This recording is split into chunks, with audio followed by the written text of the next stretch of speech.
नमस्कार, आप देख रहे हैं सूजत समाचार और मैं हूं आपके साथ निशा शर्मा। 41 जिले तक खबरों में आपका स्वागत करती हूं। इस खास पेशकश में हम आपके लिए लेकर आते हैं प्रदेश के सभी जिलों की खबरें जो सीधा रखती हैं आप सभी से सरोकार। तो चलिए शुरू करते हैं खबरों का सिलसिला, लेकिन उससे पहले एक नजर इस वक्त की हेडलाइंस पर। मुख्यमंत्री श्री भजनलाल शर्मा ने फतेहपुर में चित्रकूट बालाजी मंदिर और श्री लक्ष्मीनाथ मंदिर में किए दर्शन, पूजा अर्चना कर प्रदेश की सुख समृद्धि के लिए की कामना। मुख्यमंत्री श्री भजनलाल शर्मा ने झुंझुनू में पुष्प अर्पित कर परमवीर चक्र विजेता हवलदार मेजर पीरू सिंह की प्रतिमा को किया नमन। झुंझुनू दौरे पर बोले मुख्यमंत्री श्री भजनलाल शर्मा, संकल्प पत्र में किए गए हर वायदे को करेंगे पूरा।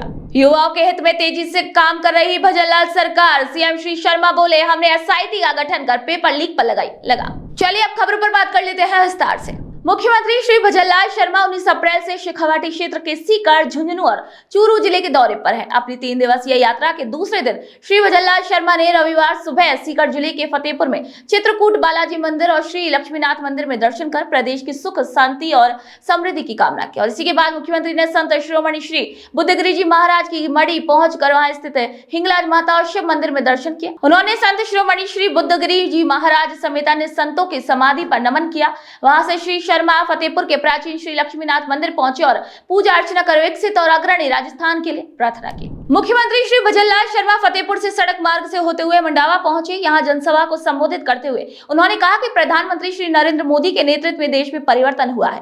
4 जातियों के विकास में बदलाव आया है। ये 4 जातियां किसान, मजदूर, युवा और गरीब और इन चारों वर्गों के विकास के लिए सरकार ने कई योजनाएं भी चला रखी है।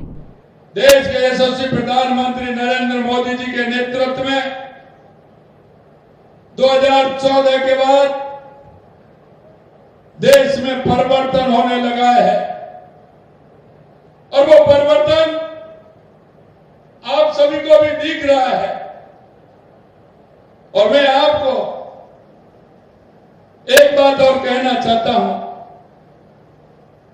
कि उस परिवर्तन में जो देश के यशस्वी प्रधानमंत्री नरेंद्र मोदी जी ने 4 जातियों का जो उल्लेख किया है, उनके परिवर्तन की मिसाल हमारे प्रधानमंत्री जी बने हैं। उन्होंने कहा हमारा युवा, हमारी महिला, हमारा किसान और हमारा मजदूर अगर मजबूत होगा तो हमारा प्रदेश भी मजबूत होगा, हमारा राष्ट्र भी मजबूत होगा। सीएम श्री शर्मा ने कहा कि पहले योजनाओं के लाभ कागजों पर होते थे, लेकिन अब आम जनता का हक उन्हें सीधे पहुंच रहा है। हमने संकल्प पत्र के सारे वायदे पूरे किए हैं। केंद्र सरकार भी इसी दिशा में तेजी से काम कर रही है। मोदी सरकार ने शौचालय बनाए और उज्ज्वला गैस सिलेंडर देकर महिलाओं को भी सम्मान दिया। मित्रों, मैं इतना कहना चाहता हूँ, कहने को तो मेरे पास बहुत कुछ है।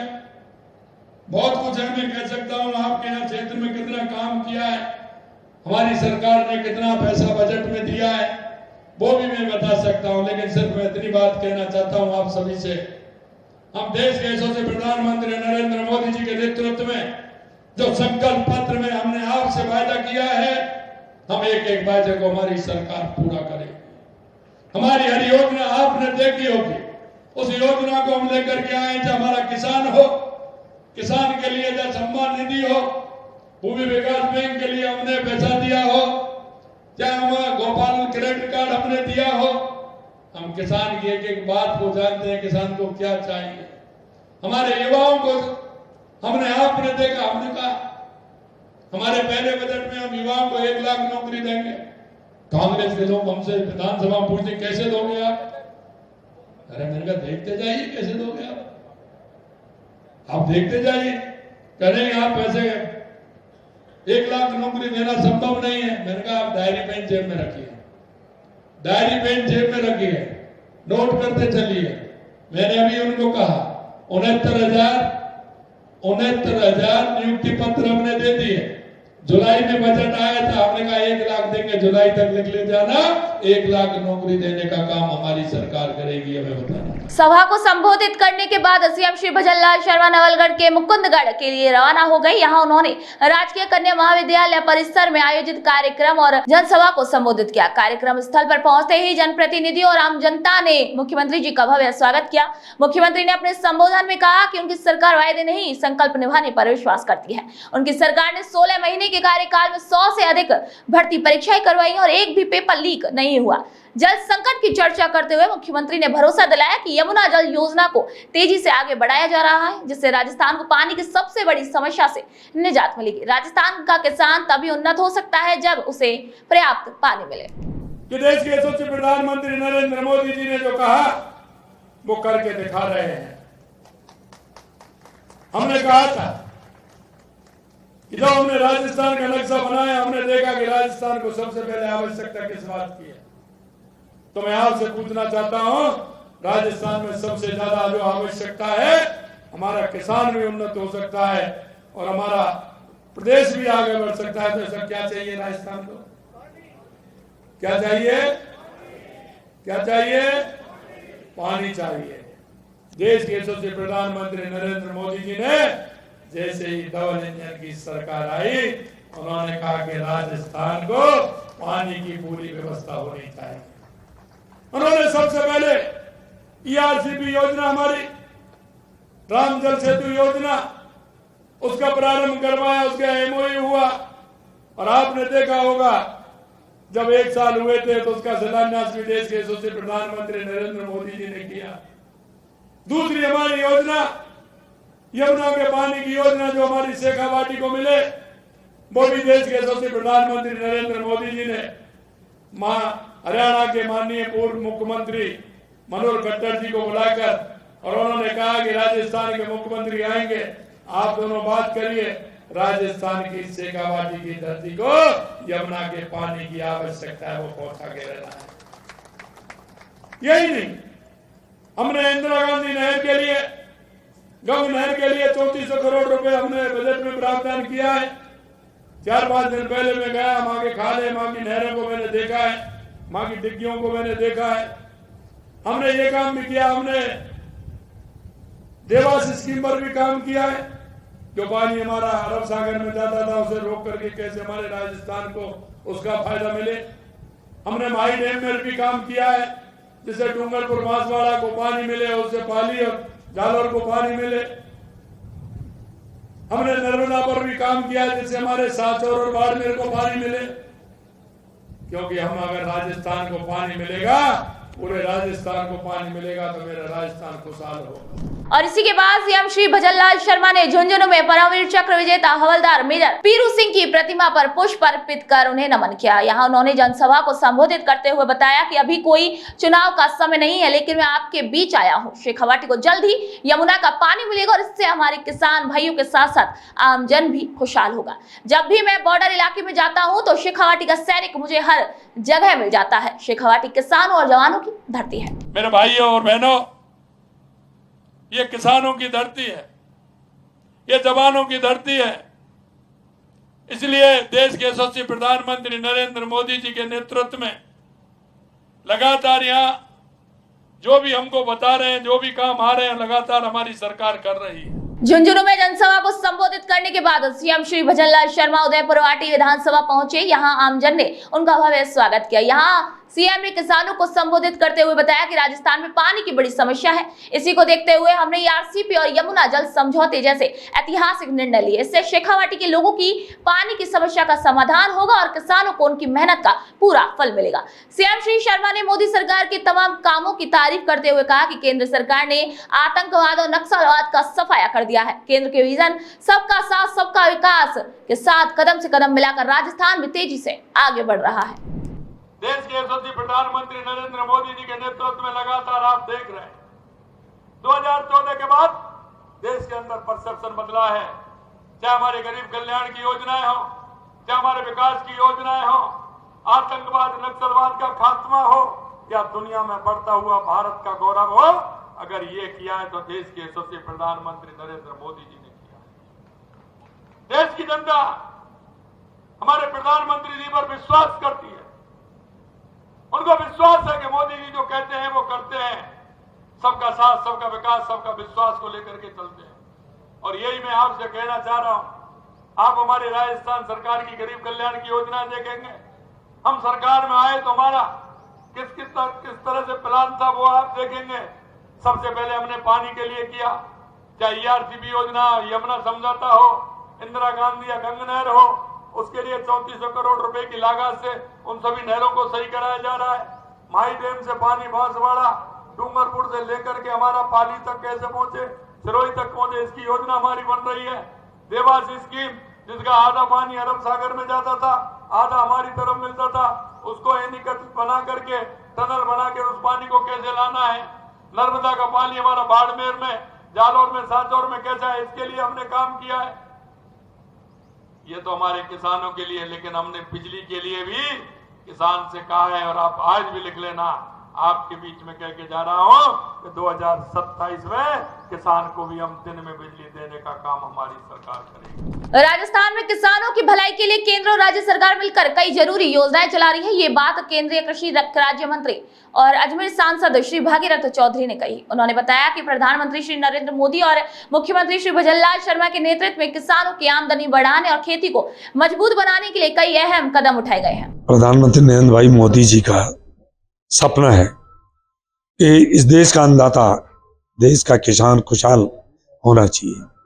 जब तक इस देश का किसान खुशहाल नहीं होगा, समृद्ध नहीं होगा, ये देश समृद्ध नहीं हो सकता। इसलिए 2014 से लेकर अब तक जो मोदी जी के नेतृत्व में किसान के हित के लिए, किसान के घर में खुशहाली लाने के लिए, चाहे किसान सम्मान निधि देने की बात हो, चाहे MSP बढ़ाने की बात हो, हर समय जब फसल आती है, खरीफ की हो चाहे रबी की फसल हो, MSP बढ़ाई जाती है। कृषि बजट को दायरे को बढ़ाने की बात हो, जैविक खेती को बढ़ावा देने की बात हो, नेचुरल खेती, प्राकृतिक खेती को बढ़ावा देने की बात हो, अनेक मैं कह रहा हूँ योजना लाकर और इस देश के अन्नदाता की खुशहाली लाने के लिए काम कर रहे हैं। और खुशी की बात है कि हमारी राजस्थान में भजनलाल जी की सरकार बनते ही उन्होंने सबसे पहले किसान सम्मान निधि बढ़ाई और उन्होंने डीजल पेट्रोल का दाम कम किया, ERCP लाने का काम किया। प्रधानमंत्री मोदी जी के नेतृत्व में मध्य प्रदेश और राजस्थान सरकार में बनकर अनेक भजनलाल जी हमारे प्रदेश के मुख्यमंत्री जी के नेतृत्व में जन कल्याणकारी का काम हुए हैं। इसलिए मोदी जी का जो सपना है कि देश 2047 तक विकसित राष्ट्र बने, उसके अंदर हमारे प्रदेश की सरकार भजनलाल जी के नेतृत्व में हमारी सरकार भी, हमारा प्रदेश भी विकसित राष्ट्र बनने की ओर बढ़ रहा है और देश भी मोदी जी के नेतृत्व में बढ़ रहा है। पुष्कर के पारिक आश्रम में बस ऑपरेटर एसोसिएशन राजस्थान का तीसरा अधिवेशन हुआ और इसी कार्यक्रम में केंद्रीय राज्य मंत्री श्री भागीरथ चौधरी शामिल हुए। उन्होंने बस ऑपरेटरों की परेशानियां सुनी और उनके समाधान के लिए मदद का भरोसा दिलाया। मंच से बोलते हुए केंद्रीय मंत्री श्री चौधरी ने कहा कि वे राजस्थान के परिवहन मंत्री और उप मुख्यमंत्री श्री प्रेमचंद बैरवा से इस बारे में सकारात्मक बातचीत करेंगे और पूरी तरीके से सहयोग करेंगे। बस एसोसिएशन राजस्थान के ये कार्यक्रम आज पुष्कर में रखा गया है। इनकी कई समस्याएं हैं बसों की, क्योंकि आज खर्चे बढ़ गए हैं, डीजल है, पेट्रोल है, ईंधन है, सबकी भी और महंगाई बढ़ गई है। परंतु इनका अभी संज्ञान में आया कि किराया नहीं बढ़ पा रहा। आपको पता है कि जब बस चला रहा है वो इतना रिस्क लेके अपना परिवार को कैसे चलाएगा, उनका खर्चा कैसे होगा। तो क्योंकि यही व्यापार है, इसमें इनकम नहीं होगी तो आगे इनके दूसरा इनके बस स्टॉप का जगह जगह समस्या है, तो ये भी समस्या अभी संज्ञान में आई है। मैं मंत्री जो हमारे मुख्यमंत्री है डॉक्टर प्रेमचंद जी बैरवा जी और मुख्यमंत्री जी से उनसे मिलकर उनकी जो वाजिब समस्या है उन समस्या को उनके संज्ञान में लाके उनको दूर करने की कोशिश करेंगे। अमेरिका के उपराष्ट्रपति श्री JD वेंस की आमेर यात्रा की तैयारियों को लेकर फाइनल रिहर्सल की गई।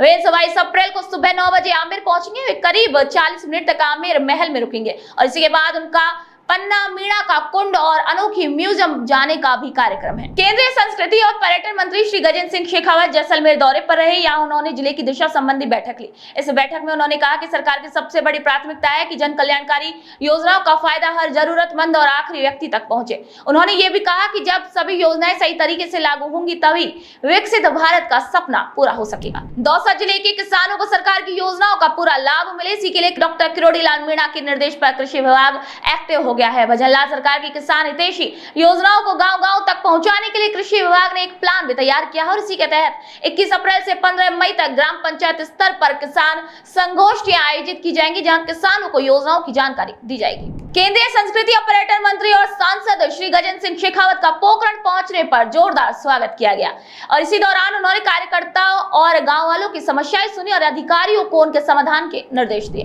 ऊर्जा मंत्री श्री हीरालाल नागर सांगोद विधानसभा क्षेत्र के दौरे पर रहे। इसी दौरान उन्होंने रेवली गांव में 2 करोड़ रुपए की लागत से बने प्राथमिक स्वास्थ्य केंद्र का उद्घाटन किया। साथ ही 85 लाख रुपए की लागत से उमरखेड़ी गांव में तालाब की मरम्मत और सुधार कार्य की शुरुआत भी की। इसी कार्यक्रम में लोगों को संबोधित करते हुए मंत्री ने कहा कि क्षेत्र के विकास में कोई भी कमी नहीं आने दी जाएगी। सांगोद दौरे पर आए ऊर्जा मंत्री श्री हीरालाल नागर ने क्षेत्र के विकास को आगे बढ़ाते हुए कई जरूरी योजनाओं की शुरुआत की। उन्होंने उमरदा गांव के सरकारी स्कूल में हुए एक कार्यक्रम में लगभग 13 करोड़ रुपए की लागत से होने वाली कमोलर से डाबरी कला रहलावत खड़िया सड़क निर्माण का शिलान्यास भी किया। आप सभी को बता दें, ऊर्जा मंत्री ने बताया कि अब प्रधानमंत्री आवास पोर्टल फिर से शुरू किया गया है, जिससे गरीब परिवारों को घर मिलने में मदद मिलेगी।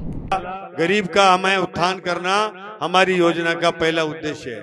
आज हमारे मुख्यमंत्री जी ने, भजनलाल जी ने खाद्य सुरक्षा का पोर्टल खोला है। वो खोलने के बाद में लगभग 17 लाख नाम इसमें, मैं पिछली बार अभी बीकानेर गया था, मुझे वो हमारे खाद्य मंत्री जी मिले थे तो वो कह रहे थे कि 17 लाख नाम तो जुड़ चुके हैं, अभी तक और बढ़ गए होंगे। तो ये 17 लाख तो परिवार उनसे हमें इस अभी जुड़ चुके हैं। और उन्होंने कहा है मंत्री जी ने कि जितने भी हम खुला रखेंगे, पोर्टल बंद ही नहीं करेंगे। जो भी पात्र हो वो आवेदन करे, ई मित्र पे जाए, अपना कागज पूरा दे, उसका नाम जुड़ते जाएंगे। कोई जरूरत ही नहीं है बंद करने की। ये मोदी जी की और भजनलाल जी की सरकार का चमत्कार है। पहले 5 साल से हम जहां भी जाते थे लोग ये कहते थे गेहूं नहीं मिल रहे, गेहूं नहीं मिल रहे, लेकिन निःशुल्क गेहूं की हमारे खाद्य सुरक्षा की योजना को भजनलाल जी ने चालू करके पुनः खोला है। कोटा शहर की हर कॉलोनी में 24 घंटे बिना रुके पीने का पानी पहुंचाने का सपना अब हकीकत बनने की ओर बढ़ रहा है। अमृत 2.0 योजना के तहत 395 करोड़ रुपए की लागत से बनाई गई योजना को मंजूरी मिल गई और जलदाय विभाग ने टेंडर की प्रक्रिया भी शुरू कर दी है। इसी योजना के तहत कोटा उत्तर और दक्षिण नगर निगम क्षेत्रों में 24 घंटे पानी की सप्लाई सुनिश्चित करने के लिए कई काम किए जाएंगे। उम्मीद है कि काम इसी महीने के अंत तक शुरू हो जाएगा और आने वाले 3 सालों में यानी कि 2027 तक कोटा 24 घंटे पानी मिलने वाला प्रदेश का पहला शहर बन जाएगा। ब्रजवाणी जन सेवा समिति और राष्ट्रीय काव्य सितारे मंच जयपुर की ओर से साहित्य महाकुंभ 2025 का आयोजन किया गया और इसी कार्यक्रम में राज्य मंत्री श्री जवाहर सिंह वेढ़ा मुख्य अतिथि के रूप में शामिल हुए। उन्होंने कहा कि यह कार्यक्रम साहित्यकारों और हमारी संस्कृति को बचाने के लिए बहुत फायदेमंद साबित होगा। उन्होंने आयोजन समिति का आभार जताया और कार्यक्रम की सराहना की। भजनलाल सरकार की योजना के मुताबिक डूंगरपुर जिले के कलेक्टर श्री अंकित कुमार सिंह ने सीमलवाड़ा क्षेत्र में रात के समय चौपाल लगाई और इसी चौपाल में उन्होंने गांव के लोगों की समस्याएं सुनी और मौजूद अधिकारियों को उनके समाधान के निर्देश दिए और इसी के साथ ही उन्होंने सरकार की योजनाओं की भी जानकारी गांव वालों को दी। देखिए, जैसा अभी सीओ साहब ने बताया कि रात्रि चौपाल का जो हमारा ये कंसेप्ट है और सरकार की जो मंशा है वो यही है कि सारे जो प्रशासनिक अधिकारी हैं वो आपके बीच आएं और आपकी प्रॉब्लम को भी समझें, कोशिश करें ज़्यादा से ज़्यादा प्रॉब्लम को मौके पर ही निस्तारित करें। और कुछ कंप्लेंट्स या डिमांड ऐसी होती हैं जिनको मौके पर निस्तारित नहीं किया जा सकता। जैसे आज हमारे पास एक स्कूल की 4 दीवारी बनाने के लिए आया है, एक सड़क के लिए रिक्वेस्ट आई है, डिमांड आई है, तो इनको जो है हम लोग जो सक्षम स्तर होता है वहां तक इसको पहुंचाते हैं। सपोटा विधानसभा में होने वाली रात्रि चौपाल और जन सुनवाई कार्यक्रम गांव के लोगों के लिए बेहद ही फायदेमंद साबित हो रही है। मुख्यमंत्री श्री भजनलाल शर्मा के निर्देश पर सपोटा के विधायक श्री हंसराज मीणा हर दिन गांव-गांव जाकर रात्रि चौपाल लगाते हैं और इसी दौरान प्रशासन के अधिकारी भी मौजूद रहते हैं और गाँव वालों की समस्याओं का तुरंत मौके पर समाधान भी किया जाता है। समस्याओं का जल्दी समाधान होने से गाँव के लोगों में खुशी का माहौल है। माननीय मुख्यमंत्री श्री भजनलाल जी शर्मा जी की मंशा अनुरूप जो हमारी पार्टी का ध्येय है सबका साथ सबका विकास और पार्टी की जो विचारधारा है अंत्योदय, उसी पर हम लोग चलते हुए हमारी सरकार की जो जन कल्याणकारी योजना है उनका लाभ जो क्षेत्र में दूर दराज में रहने वाले जो हमारे भाई है, बंधु है, बुजुर्ग है, ग्रामीण है, उस अंतिम पंक्ति में बैठे हुए व्यक्ति तक हमारी सरकार की योजनाओं का लाभ पहुंचे। उसी के क्रम में हम रात्रि चौपालों का आयोजन कर रहे हैं ताकि बहुत सारे ऐसे लोग हैं जो हमारे कार्यालय पे किसी कारणवश वो अनुपस्थित रहते हैं या दूरी पड़ जाती है, तो हमारी कोशिश रहती है कि गाँव में रात्रि चौपाल के माध्यम से जो लोगों की छोटी छोटी समस्याएं हैं उनके ऐसे विषय, तो जो भी प्रशासनिक महकमे के अधिकारी, संबंधित विभाग का अधिकारी, उनको साथ में ले जाकर उन समस्याओं का मौके पर ही निपटारा करना।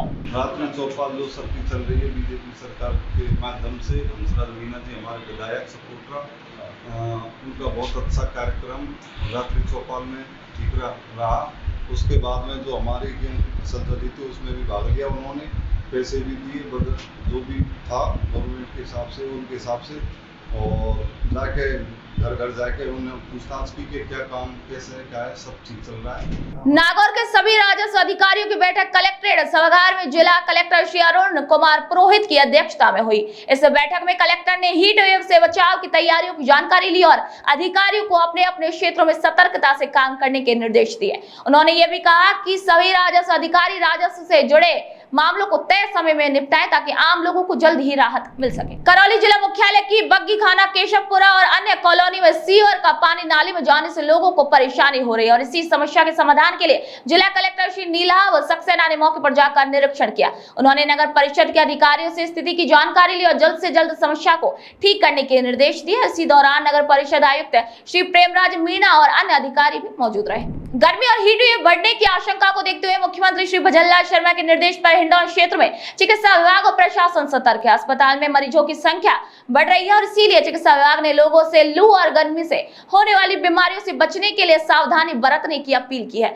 जिला अस्पताल के पीएमओ डॉक्टर पुष्पेंद्र गुप्ता ने कहा कि तेज गर्मी और हीट वेव से बचने के लिए जरूरी सावधानी अपनाना बेहद जरूरी है। आरएनटी मेडिकल कॉलेज उदयपुर के महाराणा भूपाल सरकारी अस्पताल में बने सिकल सेल बीमारी के सेंटर ऑफ एक्सीलेंस और उदयपुर के चिकित्सा विभाग की ओर से एक जागरूकता कार्यक्रम और आउटरीच कैंप का आयोजन सामुदायिक स्वास्थ्य केंद्र फलासिया में किया गया। इसी कैंप में सिकल सेल जांच में पॉजिटिव पाए गए लोगों की दोबारा पुष्टि की गई और सिकल सेल बीमारी से जुड़ी जानकारी लोगों को भी दी गई ताकि वे इस बीमारी को समय पर पहचान सके और सावधानी बरत सके। जनजातीय इलाकों में लोगों के पलायन को रोकने और गांवों में प्राकृतिक संसाधनों का सही उपयोग बढ़ाने के लिए संसदीय संकुल विकास योजना की शुरुआत की गई। ये योजना खास तौर पर उदयपुर संसदीय क्षेत्र के लिए बनाई गई है। उदयपुर के सांसद डॉक्टर मन्ना लाल रावत ने बताया कि इस योजना के तहत 2 संकुल बनाए गए हैं। पहला संकुल उदयपुर जिले के झाडोल के देवास क्षेत्र में है जिसे राणा पुंजा संकुल कहा गया है। दूसरा संकुल सलूमगढ़ जिले के चावंड क्षेत्र में बनाया गया है जिसे महाराणा प्रताप संकुल नाम दिया गया है। सरकारी स्कूलों में भी निजी स्कूलों की तरह नामांकन बढ़ाने पर ध्यान दिया जा रहा है। हाल ही में मुख्यमंत्री श्री भजनलाल शर्मा ने शिक्षित राजस्थान अभियान की शुरुआत की और इसी अभियान के तहत 3 से 19 साल के सभी बच्चों को स्कूल से जोड़े रखने की कोशिश की जाएगी। इसके लिए शिक्षा विभाग ने एक योजना बनाई है जिसे 2 चरणों में पूरा किया जाएगा और इसकी जिम्मेदारी शिक्षकों को सौंपी गई है। डूंगरपुर जिले के ग्रामीण इलाकों में रहने वाले लोगों के लिए अच्छी खबर है। अब उन्हें आने जाने में आसानी होगी क्योंकि रोडवेज डूंगरपुर आगार की ओर से जिले के 8 नए रास्तों पर ग्रामीण बस सेवा शुरू की जा रही है और इसी के लिए रोडवेज ने टेंडर प्रक्रिया भी शुरू कर दी और इसी नई बस सेवा से डूंगरपुर जिले की 76 पंचायतों के लोगों को सीधा फायदा मिलेगा। इसका अगर टेंडर वगैरह फ्लोट हो चुका है हेड ऑफिस से और इसकी लास्ट बस डेट अभी 16 अप्रैल है और 21 अप्रैल को उसका टेंडर खुलेगा। तो उसमें मतलब जो भी कैंडिडेट वगैरह उसमें अगर आए होंगे तो उनका सिलेक्शन होगा और वो गाड़ियाँ वहीं पे चलेगी। अपने यहाँ पे डूंगरपुर में 8 रूट है और उनमें अगर 76 गाँव उनसे कनेक्ट होंगे। उनमें अगर जो भी उधर जो छूट वगैरह है इसमें उधर सेवाएं वगैरह है जो हम लोग उसमें दे रहे हैं रोडवेज की ओर से वो सारी छूट सारा डिस्काउंट उसमें भी मिलेगा सेवा में। डूंगरपुर जिले के कलेक्ट्रेट में स्थित आईटी केंद्र पर जिला स्तरीय जनसुनवाई का आयोजन किया गया। इसमें कलेक्टर श्री अंकित कुमार सिंह ने लोगों की शिकायतें ध्यान से सुनी। अगर कोई मामला ब्लॉक स्तर से जुड़ा हुआ था तो उन्होंने वीडियो कॉन्फ्रेंस के जरिए वहां के अधिकारियों से सीधे बात की और सही जानकारी लेकर समस्या के समाधान के निर्देश दिए। मुख्यमंत्री श्री भजनलाल शर्मा के निर्देश पर गर्मी, लू और तापघात से बचाव के लिए सरकारी अस्पतालों की व्यवस्थाओं का निरीक्षण किया जा रहा है और इसी के तहत शनिवार को मुख्य चिकित्सा और स्वास्थ्य अधिकारी डॉक्टर नवनीत शर्मा ने टिब्बी के सामुदायिक स्वास्थ्य केंद्र का अचानक निरीक्षण किया। उन्होंने वहां मरीजों के लिए की गई सभी व्यवस्थाएं देखी और उन्हें अच्छा भी बताया। डॉक्टर शर्मा ने कहा कि गर्मी को ध्यान में रखते हुए जिले के सभी अस्पतालों की तैयारी जांची जा रही है ताकि लोगों को किसी भी तरीके की कोई परेशानी ना हो। राजस्थान में भीषण गर्मी को देखते हुए मुख्यमंत्री आम लोगों की सेहत को लेकर सतर्क और इसी के तहत निरोगी राजस्थान की सोच के साथ चिकित्सा और स्वास्थ्य विभाग को अलर्ट मोड पर रहने के निर्देश दिए गए हैं। सीपाही डीडवाना जिले के कलेक्टर श्री पुखराज सेन ने चिकित्सा विभाग के अधिकारियों के साथ बैठक की और लू और गर्मी से पीड़ित मरीजों को समय पर इलाज देने के निर्देश दिए। डीडवाना के राजकीय बांगड़ अस्पताल में भी गर्मी से बचाव के लिए लू मरीजों के तुरंत इलाज के खास इंतजाम किए गए। देखिए, सरकार का इस समय पूरा इसी पर फोकस है, किसी तरह से लूट ताकत से कोई भी किसी भी तरह की अनहोनी ना हो। और सबसे पहले जैसे ही मरीज हमारे अस्पताल में एंटर होता है तो उसको छाया, पीने का पानी की व्यवस्था की गई है। दूसरी चीज़ है, उसके लिए जो भी उपलब्ध दवाइयों की सब व्यवस्था की गई है। एक पूरा वार्ड 10 बेड का अलग से इसके लिए डेडिकेट किया गया है, जिसमें अलग से 24 घंटे स्टाफ की व्यवस्था की गई है। सभी कूलर, पंखे, एसी ये सब चालू हालत में है, जो कि पूरी तरह से हमने देख लिए हैं। सबकी सर्विसिंग हो गई है, सब चालू है। और बाकी जैसे जैसे सरकार से या कलेक्टर साहब से हमें जो भी निर्देश मिलते हैं उसके हिसाब से हमने तैयारी पूरी कर ली है। मुख्यमंत्री श्री भजनलाल शर्मा के नेतृत्व में गांव में भी स्वास्थ्य सेवाओं में सुधार हो रहा है। अब ग्रामीणों को इलाज के लिए शहर नहीं जाना पड़ रहा, उन्हें गांव में ही अपना इलाज करने की सुविधा मिलने लगी है। सरदार शहर से 35 किलोमीटर दूर छाजूसर गाँव में पहले कोई भी चिकित्सा सुविधा नहीं थी, लेकिन अब वहाँ भी उप स्वास्थ्य केंद्र खुल गया है। इससे गाँव के लोग सर्दी, जुकाम, बुखार और खांसी जैसी बीमारियों का इलाज वहीं पर करवा रहे हैं और उन्हें बड़ी राहत भी मिल रही है। पहले यहाँ पे कोई चिकित्सा व्यवस्था नहीं थी। यहाँ से चूरू 30 किलोमीटर पड़ता है, सरदार सर 25 किलोमीटर है, नज़दीक में पुलासर है, वहाँ भी कोई इतनी ज़्यादा सुविधा नहीं है, लोगों को 30-25 किलोमीटर भागना पड़ता था। अब यहाँ पे हमारे यहाँ अच्छी व्यवस्था है और माननीय भजनलाल सरकार की जब से सरकार आई है तो उनका चिकित्सा के प्रति बहुत अच्छा फोकस है। हमारे यहाँ पे एक पद है, वो भी जल्दी यहाँ पे जीएनएम का पद और स्वीकृत हो जाएगा और दवाइयाँ जो राज्य सरकार के द्वारा दी जा रही है वो दवाइयाँ भी अधिकतम यहाँ पे सुलभ होगी। देखिए, ग्रामीणों को यहाँ पे डिलीवरी के समय बड़ी परेशानियाँ होती थी। अब एएनएम जीएनएम यहाँ रहने के कारण डिलीवरियाँ होती है तो वो यहाँ पे डिलीवरियाँ होने लग गई। डिलीवरी के लिए दूर नहीं भागना पड़ता और छोटी मोटी बच्चों में जो मासिक और साप्ताहिक जो टीके लगते हैं वो भी यहाँ पे लगने लग गए, इसलिए दूर नहीं भागना पड़ता। भजनलाल सरकार को मैं धन्यवाद देना चाहूँगा कि इन्होंने जिस तरह से सरकारी योजनाओं को आगे बढ़ाने का काम किया है, हर आम आवाम गांव की नीचे स्तर की समस्याओं को उन्होंने अपनी समस्या समझकर यहाँ पे जो अच्छा चिकित्सा में, शिक्षा में, सड़क का, बिजली का, पानी का जो सुधार हुआ है वो काबिल तारीफ है। इस गांव में जब ये हॉस्पिटल नहीं था तो यहाँ के लोगों को काकला से जाना पड़ता था। छोटी से छोटी प्रॉब्लम को फेस होती थी तो उसको सोल्यूशन के लिए काकला से जाना पड़ता था। अब इस गांव के अंदर ही उपलब्ध हो गई, उनको छोटी मोटी समस्याओं का समाधान हो जाता है स्वास्थ्य से संबंधित। किस प्रकार की और सुविधाएं आपको? स्वास्थ्य संबंधित सर इस प्रकार की है कि मान लो अपने गर्भवती महिलाओं का पंजीकरण करना और टीकाकरण करना बच्चों का, तो ये सारी सुविधाओं के लिए पहले ग्रामवासियों को बहुत समस्या का सामना करना पड़ता था और उसके लिए यहाँ पे साधन की और समस्या है, तो इसलिए गांववासियों को सारों को काकला से जाना पड़ता था। अब यहाँ पे उपलब्ध हो गई सारी चीज़ें।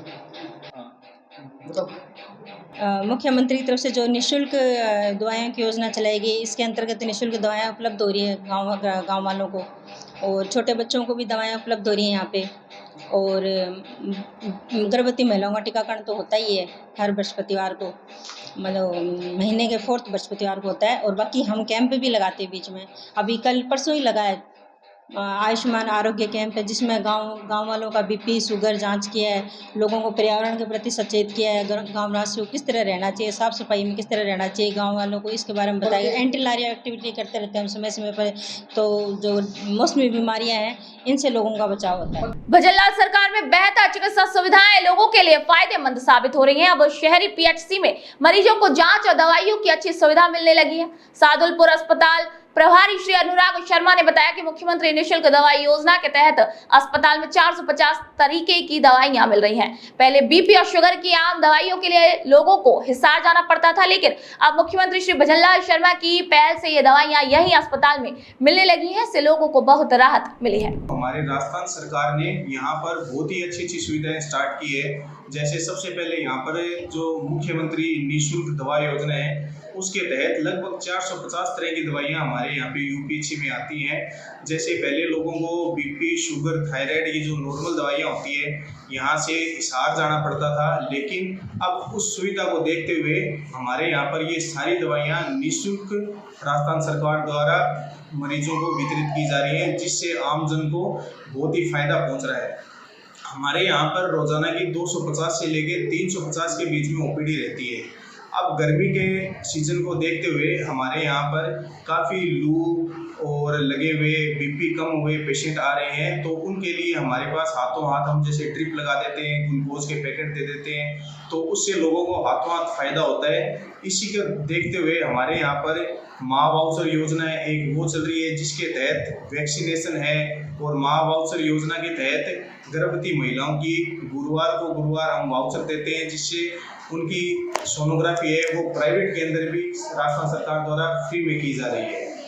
हमारे यहाँ पर पिछले लगभग 2.5 से 3 महीने पहले हमारे यूपीएचसी के अंदर में 2 जनता क्लिनिक खुले हैं, जिसकी दूरी हमसे लगभग 2-3 किलोमीटर दूर है।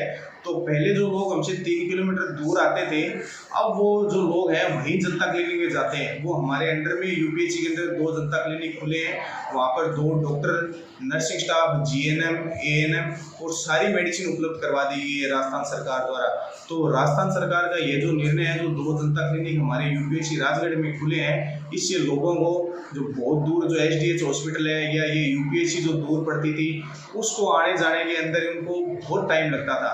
लेकिन अब उनके मोहल्ले के अंदर ये जो जनता क्लिनिक खुले हैं, इससे लोगों को दवाइयों को लेके उनमें इतना उनको बहुत ज्यादा फायदा हो है।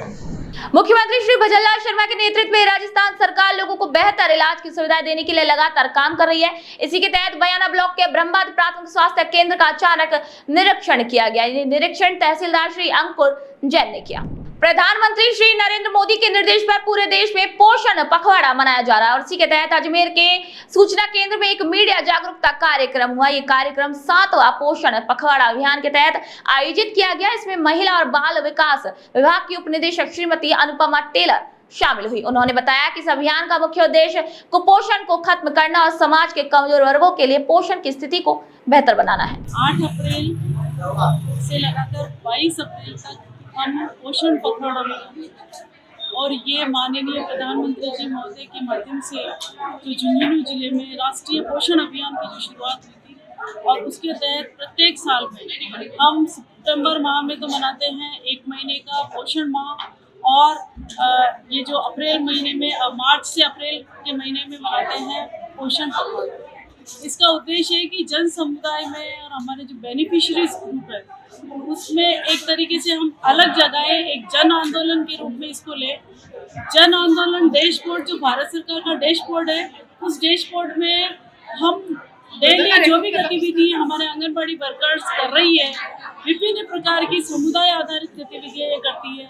जैसे गोद भराई का प्रोग्राम आंगनबाड़ी सेंटर्स में होता है, ग्राम पंचायत सेंटर में होता है। उसी प्रकार से हमारे जो छोटे बच्चे हैं 6 महीने के जैसे हो जाते हैं तो हम अन्नप्राशन जैसा धार्मिक संस्कार भी आंगनबाड़ी सेंटर्स में करते हैं। मुख्यमंत्री श्री भजनलाल शर्मा ने केकड़ी विधानसभा क्षेत्र की जनता की भावनाओं का सम्मान करते हुए 4 भुजा मंदिर और बड़े तालाब के सौंदर्यकरण के लिए 50 करोड़ रुपए मंजूर किए हैं। इस बड़ी राशि में तीर्थ स्थल पर बड़े विकास कार्य किए जाएंगे। इसके लिए लोगों ने मुख्यमंत्री का धन्यवाद किया। विधायक श्री शत्रुघ्न गौतम ने बताया कि बड़े तालाब के आसपास सुंदर रास्ते बनाए जाएंगे ताकि लोग सुबह शाम टहल सके और वहां एक अच्छा गार्डन भी बनाया जाएगा। सीएम श्री भजनलाल शर्मा के कुशल नेतृत्व में सरकारी स्कूलों की हालत लगातार बेहतर हो रही है। अब अभिभावक भी स्कूलों पर भरोसा करने लगे हैं और अपने बच्चों का दाखिला भी खुशी सरकारी स्कूलों में करवा रहे हैं। इसी के तहत चूरू जिले के छाजूसर गांव के राजकीय उच्च माध्यमिक विद्यालय में भजनलाल सरकार बनने के बाद ये सुविधाएं लगातार बढ़ रही हैं। सरदार शहर क्षेत्र में भी कई सरकारी स्कूलों का रूप बदल रहा है। यहाँ पढ़ाई का स्तर भी बेहतर हुआ है और इसका असर अब स्कूलों के अच्छे परीक्षा परिणामों में भी साफ नजर आ रहा है। हमारे इस विद्यालय में अब एक नया कक्षा कक्ष स्वीकृत हुआ है, लगभग 13.5 लाख की स्वीकृत राशि से। मैं राज्य सरकार का विशेष रूप से मुख्यमंत्री जी भजनलाल जी शर्मा का आभार प्रकट करना चाहूँगा कि उन्होंने पीएबी के तहत हमारे विद्यालय में ये कक्ष स्वीकृत किया है और हमारा विद्यालय वो उत्तरोत्तर प्रगति के पथ पे है। हमारे विद्यालय में कक्षों की कमी थी और जिस प्रकार मुख्यमंत्री जी ने हमारे लिए ये कमरा स्वीकृत किया है, हमें आशा है कि भविष्य में और भी वो हमारे लिए कमरे स्वीकृत करते रहेंगे और बच्चों के हित में बढ़िया व्यवस्था होती रहेगी। मुख्यमंत्री श्री भजनलाल शर्मा की नीतियों का फायदा अब दूर दराज के गाँव और ढाणियों में रहने वाले लोगों को भी मिल रहा है। नसीराबाद में सुशासन की एक बड़ी उपलब्धि देखने को मिली, जहाँ मुख्यमंत्री के गुड गवर्नेंस के तहत ब्लॉक स्तर पर महिला सुरक्षा और सलाह केंद्र खोला गया। इस केंद्र में कई पीड़ित महिलाओं को निःशुल्क सलाह, कानूनी जानकारी और जरूरी मदद मिल रही है। इससे महिलाओं को काफी राहत मिली है और इस पहल की सराहना भी हो रही है। हमारे यहाँ पे महिला संबंधी मुद्दों पर हम कार्य करते हैं। राजस्थान सरकार की गुड गवर्नेंस के तहत ये बहुत अच्छा, हमें गर्व की बात है कि ये जो महिला सुरक्षा केंद्र ब्लॉक वाइज सब जगह खोले गए हैं, या इनके खुलने से महिलाओं को बहुत राहत मिली है। हमारे केंद्र पर भी करीब 200 मुकदमे आए हैं पिछले 1.5 साल में, और इन 200 मुकदमों में 150-160 के बीच में हमने राजीनामा कर समझाइश कराई है। चलिए, तो हमारे नसीराबाद में महिला सुरक्षा सलाह केंद्र खोला गया है। उसमें मैं लीला रावत, सामाजिक काउंसलर, और एक मेरी साथी हैं भावना नहलानी, जो विधिक परामर्शदात्री हैं।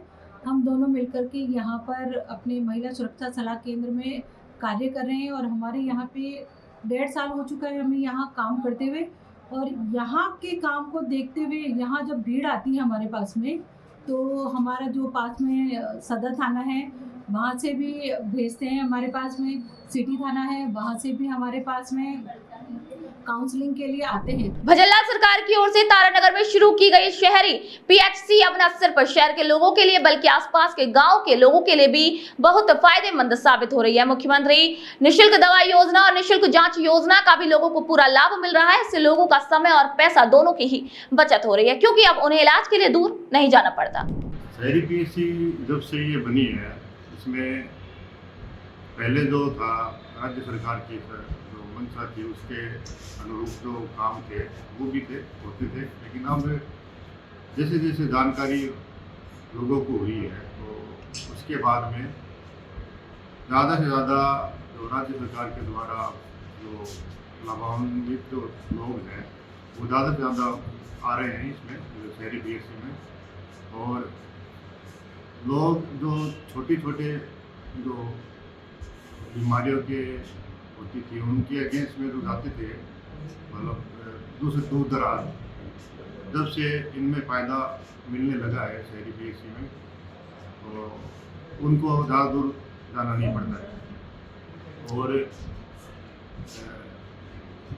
जो नॉर्मल जो बीमारियां हैं, जैसे कि लू के अभी जो रिसेंट में चल रही है, लू हो गई, ताप उगात, हीट वेव, उनके अगेंस्ट में अभी जो राज्य सरकार का जो चल रहा है अभियान, उसके लिए भी पीएचसी मतलब तैयार भी है और आगे भी तैयार रहेगा। मैं वर्ष 2016 से यहाँ कार्यरत हूँ, और आज तक इस कार्यकाल के दौरान मैंने देखा डॉक्टर गौतम जी लूनिया, उनके दौरान में ओपीडी लगभग 100-150 के करीब होती थी, और उसके बाद भी बीच में ये ओपीडी ठप सी हो गई थी, 20-30 के करीब आ गई थी।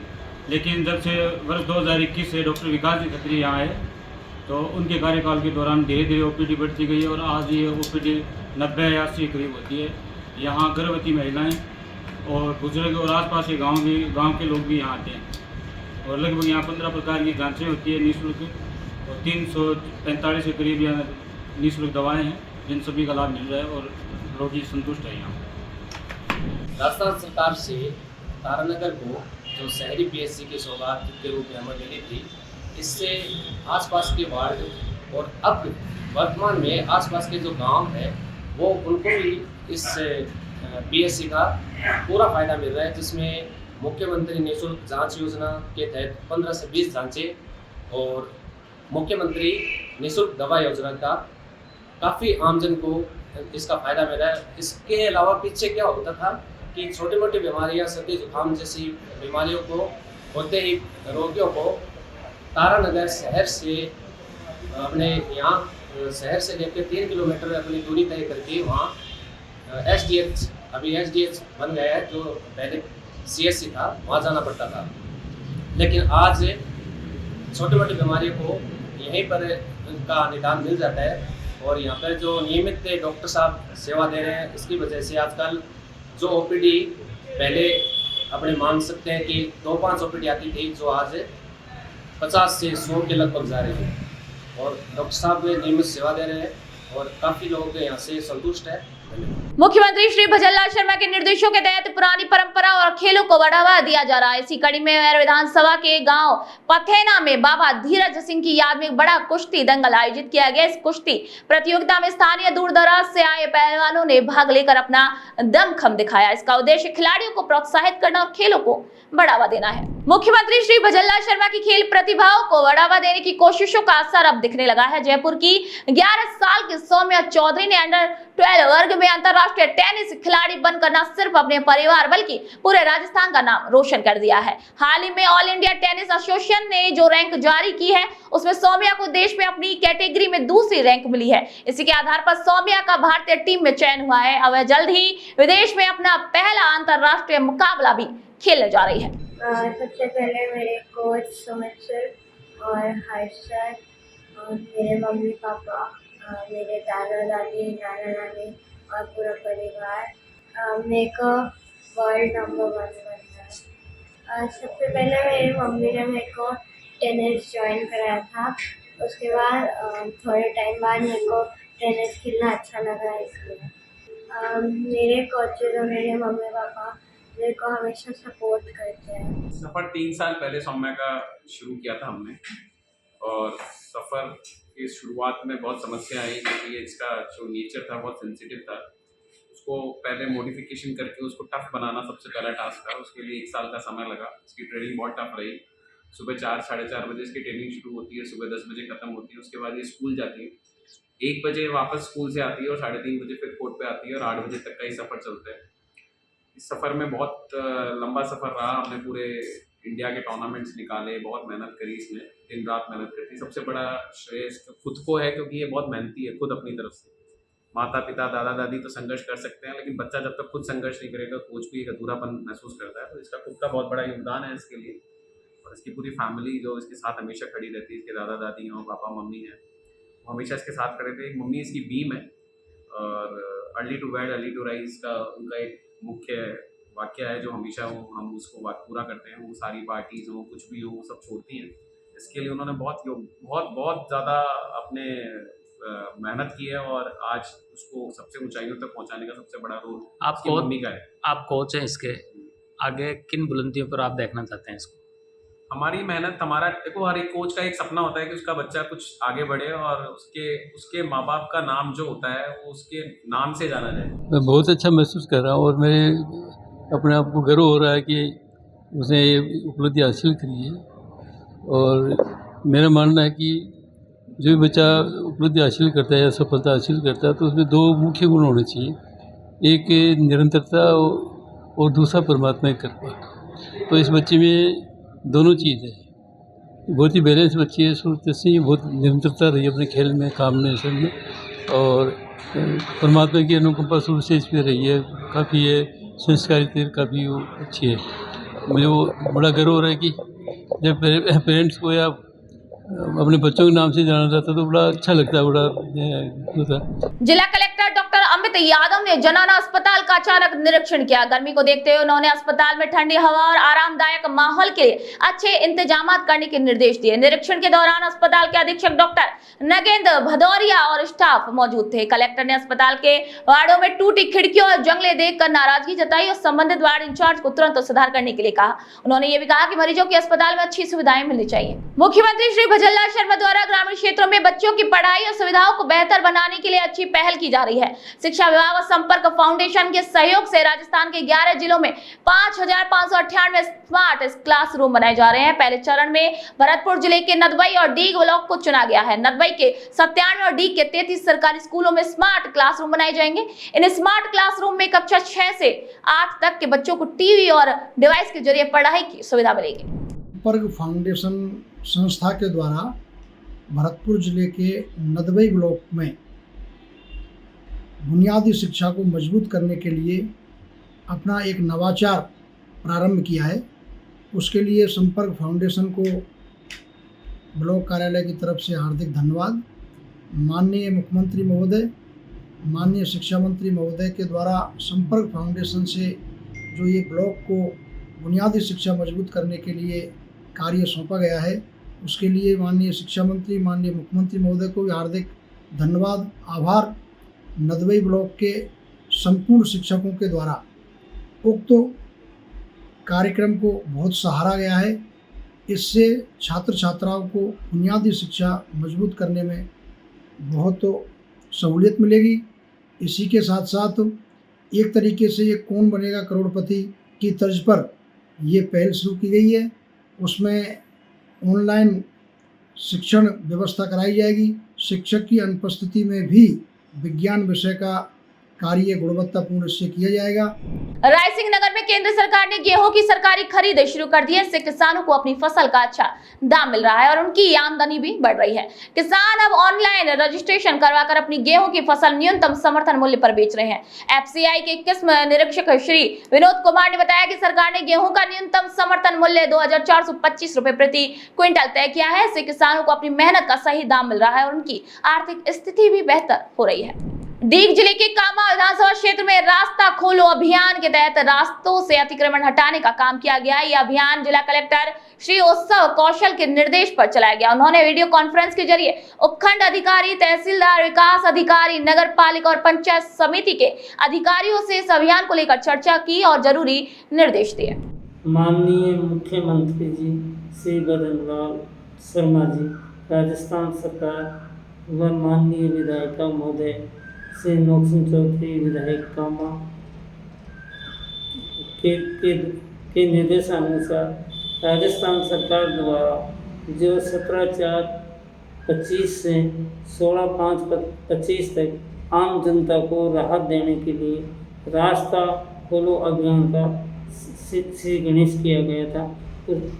उसके तहत से श्रीमान जिला कलेक्टर महोदय श्रीमान जी उत्सव कौशल द्वारा हमको तहसीलदारों एसडीएम को सभी को निर्देश दिए गए थे कि पर सप्ताह 10 रास्तों का चिन्हितकरण करके उनको खुलवाई जाए, जिसके तहत से श्रीमान के निर्देशानुसार मैंने दिनांक 18 को 2 रास्तों का चिन्हितकरण किया और उनको 4-5 किलोमीटर का आम जनता को राहत पहुँचाई। दिनांक 19 तारीख को ग्राम कर्मुका के अंदर करीबन 20-25 साल से रास्ता बंद था, अवरुद्ध था। उसको गांव की जनता समझाइश की गई। गांव की जनता का सहयोग और जनप्रतिनिधि, ग्राम पंचायत, सरपंच सब उपस्थिति के अंदर इस कार्य को हमने चालू करवाया और हम भविष्य के अंदर भी ये कामना करते हैं और ग्राम पंचायतों से भी कि यदि हमारी इसी प्रकार यदि सहयोग करते रहेंगे तो आम जनता को श्रीमान राजस्थान सरकार के द्वारा जो योजनाएं लागू की गई है रास्ता, तो आम जनता को बहुत राहत मिलेगी। मुख्यमंत्री श्री भजनलाल शर्मा के निर्देश पर अलवर जिले में नशा मुक्त भारत अभियान चलाया जा रहा है और इसी के तहत कठुआ विधानसभा के राजकीय उच्च माध्यमिक विद्यालय नूरपुर में बच्चों को नशे से दूर रहने और नशा मुक्त समाज बनाने के लिए जरूरी बातें बताई गई। राजस्थान की भजनलाल सरकार द्वारा शुद्ध आहार मिलावट परवार अभियान चलाया जा रहा है और इसी के तहत आयुक्त के निर्देश पर और मुख्य चिकित्सा एवं स्वास्थ्य अधिकारी ब्यावर के नेतृत्व में केंद्रीय दल और ब्यावर जिले के खाद्य सुरक्षा अधिकारियों ने कार्रवाई की। उन्होंने ब्यावर जिले के गणपति तिलपट्टी इलाके की एक आइस फैक्ट्री से खाने में इस्तेमाल होने वाली बर्फ का एक सैंपल लिया। धौलपुर जिले में सामाजिक सुरक्षा पेंशन योजना के तहत कुल 1,64,340 लोग लाभ ले रहे हैं। सामाजिक न्याय एवं अधिकारिता विभाग के अधिकारी श्री मनीराम शर्मा ने बताया कि ये पेंशन जिले के बाड़ी, सरमथुरा, बसेड़ी, धौलपुर और सेपऊ ब्लॉकों के जरूरतमंद लोगों को दी जा रही है। पहले हर पेंशनधारी को 1,000 रुपए प्रति माह मिलते थे, लेकिन अब मुख्यमंत्री श्री भजनलाल शर्मा की सोच के अनुसार इस राशि को बढ़ाकर 1,150 रुपए कर दिया गया है। ये पेंशन अब सीधे लाभार्थियों के बैंक खातों में भेजी जा रही है। धौलपुर जिले में पेंशन योजना में राज्य वृद्धावस्था, विधवा पेंशन योजना और विशेष पेंशन योजना के अंदर 1,64,340 पेंशनर है, जिनको पूर्व में 1,000 रुपये प्रति माह पेंशन मिलती थी। इस बार राजस्थान सरकार द्वारा बजट घोषणा में इसे 1,150 रुपये कर दिया गया है, जिससे पेंशनर को 1,150 रुपये की राशि से भुगतान हो रहा है। मैं दिव्यांग हूँ। पहले मेरे को 1,000 रुपये पेंशन मिलती थी समाज कल्याण विभाग से, अब भजनलाल सरकार ने उसको बढ़ा के 1150 रुपये कर दिए। तो 41 खबरों में फिलहाल के लिए इतना ही। फिर आप सभी से मुलाकात होगी, तो तब तक के लिए नमस्कार।